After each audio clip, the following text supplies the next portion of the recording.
cancer. First of all, welcome to the most exclusive club you never wanted to join. We're here for you. What do I do? First, take a deep breath. Because it's all going to be okay. Next, you need to take whatever test your doctor has ordered for you. Maybe your doctor has ordered you a blood test or scans to find out more about your cancer. The better informed your doctor is about your cancer, the better they can treat you. So get that done first. Second, you should probably think about who you're going to tell. You don't actually have to tell everyone in your life. If you know somebody is going to react badly, you could tell them last, or have somebody else tell them for you. There is no problem if you don't feel like calling absolutely everyone and telling them the bad news. The first time I had cancer, that's what I did. I called everybody and let them all know, and their reactions were mixed. Some people were sympathetic, and some people wondered why I'd called them to ruin their day, which is probably the most selfish thing a person can do. But in times of trauma and stress, people are going to react a little stupidly. Does cancer make your hair fall out? No. Cancer does not make your hair fall out. Chemo makes your hair fall out. Chemotherapy is a treatment that they give you through your blood, either through an IV or through a Metaport, like this one. Some chemotherapy agents make your hair fall out, like Taxotere. What I'm on right now is called Kadcyla, or Kadcyla, if you're my doctor and you don't have a Southern Delaware accent. Kadcyla! And Kadcyla does not make your hair fall out, which is very nice. It has kept my legs pretty smooth. My hair is gonna fall out. What do I do? Shave it. Get it down as far as you can, because when it falls out, it's gonna be disgusting.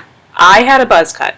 It was very, very short, but I had a lot of hair, so it was really thick. So when it started to fall out, about 12 days after I started my first chemotherapy, I was in the shower, and I had noticed it started to fall out, so I went into the shower, and I scrubbed and I scrubbed. I had hair everywhere, and it felt like it was in my mouth. Shave it down before that happens. I don't feel like eating.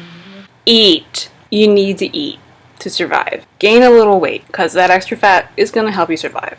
Try to stay away from sugar, because cancer really likes sugar, and it's like, this is cancer, this is glucose. Nom, nom, nom, nom. If you're finding you can't get anything down, try milkshakes, soup, broth with a little egg in it maybe. Try your best to eat some protein and green vegetables and fruit. If you can't stomach one thing, try something else.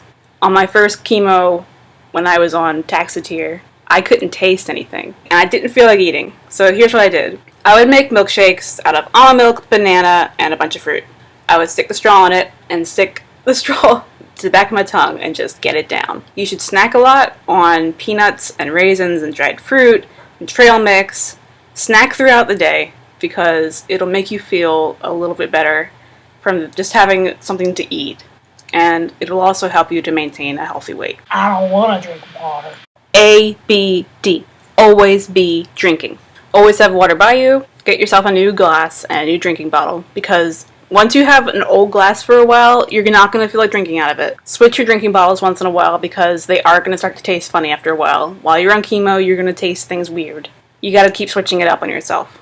If you really can't get any water down, mix it with some juice, some kind of Kool-Aid, even a little bit of sugar or honey or lemon. Mix it up and try and get it down, because you need water to survive. Your body is 70% water. Get it down.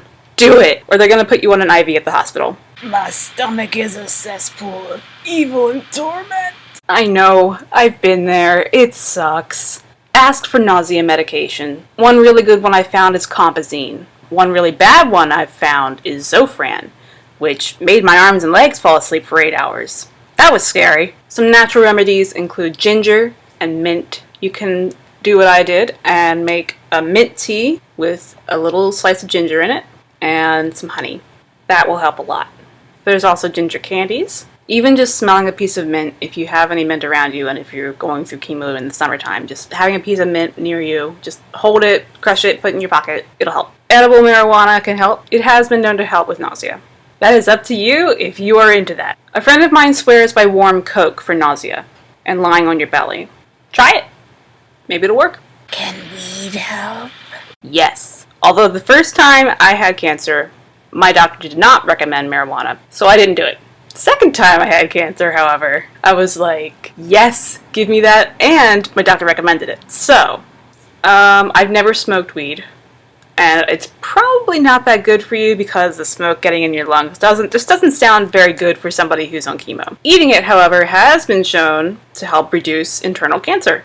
And I do think that eating it has helped the cancer that was in my lungs and liver, alongside the chemo treatments I've received. It has definitely helped with nausea, and it has the added effect of boosting your mood. So yeah, if that's your thing, go for it. What does a mastectomy look like? Looks like this. What does a Double. mastectomy look like? Looks like this. Should I get reconstruction? Up to you. Completely up to you. Don't let anyone pressure you into getting one or not getting one. It is up to you whether you tell everyone about cancer or keep it to yourself. It is up to you whether you tell people about your reconstruction or keep it to yourself. There have been people who go through chemo and just wear a wig, get reconstruction, and keep working, pushing through their chemo, and nobody around them notices. And that is okay. It is perfectly fine if you just want to pretend like it's never happened and life just goes on. That is one valid way of dealing with cancer. Personally, I don't mind telling people about my cancer. I like talking about it. I like expressing myself, and I like knowing that I can help others with it. That's how I cope. But it is perfectly valid if you don't want to get reconstruction, or if you do.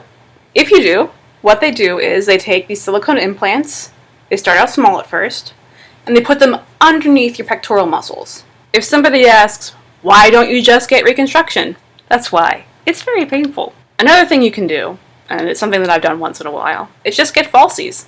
They don't hurt, they look great, and they can help even out an outfit for you sometimes. Heck, you can be any size you want now. What's it like not having nipples? It's pretty great. No nipples to chafe. No shirt, no nipples, no problem. Will I be able to have kids after this? It's really hard to say.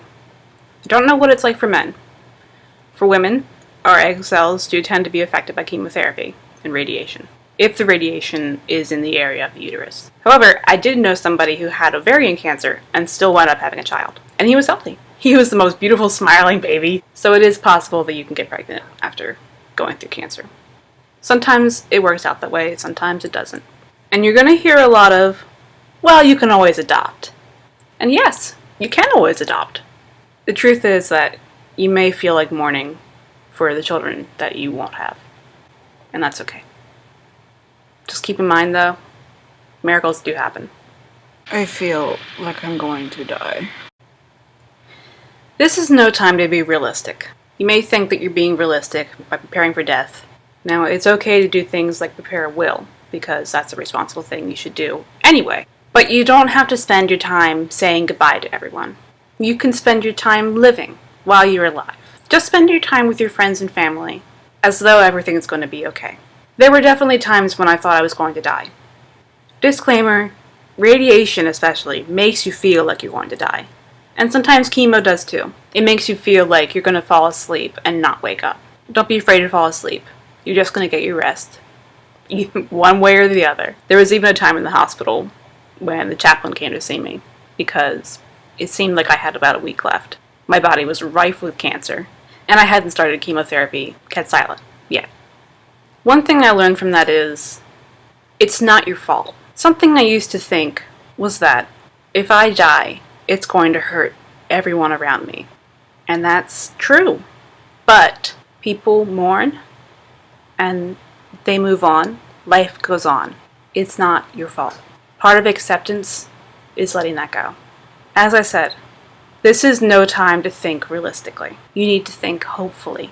You need to think about going forward, how this has changed you, and how you'll be going forward. Sometimes you may even want to die because the pain is bad, the medicine is making you crazy, but just hang in there. If no one else is thinking about you, I am, and I'm rooting for you. And trust me, we don't get through life without somebody thinking of us and loving us. Somebody out there, even if it's just some dumb artist making a video, really loves you and wants you to get through this. I survived cancer. What do I do with my life now? Whatever the fuck you want. After the first time I survived cancer, I tried to join roller derby. I didn't make it, but I had a lot of fun trying. My second cancer was bone cancer. I can't really play roller derby now, but I do plan to skate. Once my bones have healed up enough that I can. If you want to fuck off and draw comics all day, do it. That's what I'm doing with my life. I used to worry so much about getting a real job. Now I just mooch. I've earned it. Seriously though, I bring a lot of joy to people by drawing. And that's all I really want to do. Is bring joy to people. And nobody minds that. I think a lot of cancer patients get down on themselves because they feel like they're being a burden. Personally, I'm the youngest of my family, and I've always been a burden. So I've never really felt guilty about that, but you're not a burden. You're not a burden on society, on your friends, on your family. You're wonderful. You're a living person, and you deserve to have everything your heart desires. That's about all I have for you. If you need someone to talk to, message me. I am always here for my fellow warriors. Best of luck. I love you. You're going to do great. You got this.